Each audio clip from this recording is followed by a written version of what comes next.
Well, Duval County is going to be electing a mayor on Tuesday. It'll all come to an end and we'll know who'll be leading the city for the next 4 years. And in the spirit of that, I thought it might be a good idea to go back a little bit and talk with a former mayor of Jacksonville. Yeah, I had a chance to sit down with John Delaney. We know that his initiatives were huge. He had massive expansion of city parks, and that alone, we're still seeing the impacts right here to this day in Duval County. This is Changemakers. Attorney, politician, university and college president.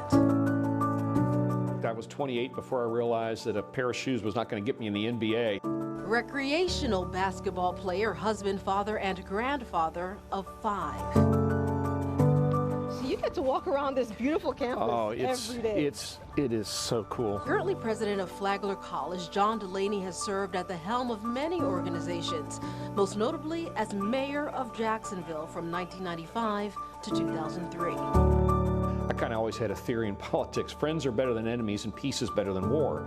It doesn't mean that occasionally you won't have somebody that just hates you, and it doesn't mean that sometimes you don't have to get into a political fight, to twist arms to get the votes to get an agenda through. But I just found it's a lot better to try to learn more and understand what makes people tick. Many would argue he did that well. Delaney championed the $2.2 billion Better Jacksonville plan, approved by voters in 2000.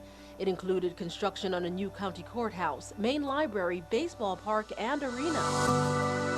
I don't go a week without somebody thanking me for it. One of our security people would pick me up in the morning, and I'm doing Rotary Club speeches, and they drop me off at night 8 to 10. So that was a brutal couple of months between our announcement and the vote. But people are happy with it. While working to build a better Jacksonville, he also had a young family to cater to. Delaney says he and his wife lived by the adage, family first. My wife and I got invited to the White House Christmas party, but my youngest daughter had a basketball game, a playoff game, and I said, well, we're not going to go. I kind of thought I'd get asked the next year, but I never got another invitation. In 2018, the Terry Parker High School graduate announced his so-called retirement, leaving the University of North Florida after serving as its president from 2003 to 2018. When I announced retiring, which I shouldn't have used that word because people think that I'm, planting gardens and this sort of a thing. He is enhancing the landscape at Flagler College, where he landed as president after leaving UNF.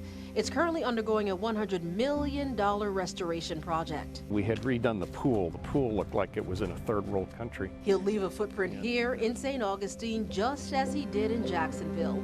And a bit of advice from this former mayor to the next leader of the River City. Make sure you listen and understand the consequence of a decision. That too often in politics now, people fall in love with a policy and approach, and you need to understand how that's going to impact, almost any government policy.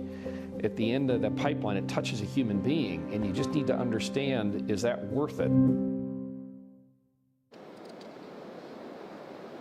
And so, we had to also talk about how divisive and ugly politics has become. We went there. He also had a couple of things to say about his regrets during his time as mayor. And I asked, will he re-enter the political arena? All of that right now you can catch on the First Coast News YouTube page and First Coast News Plus. Interesting to hear from former mayor there. All right.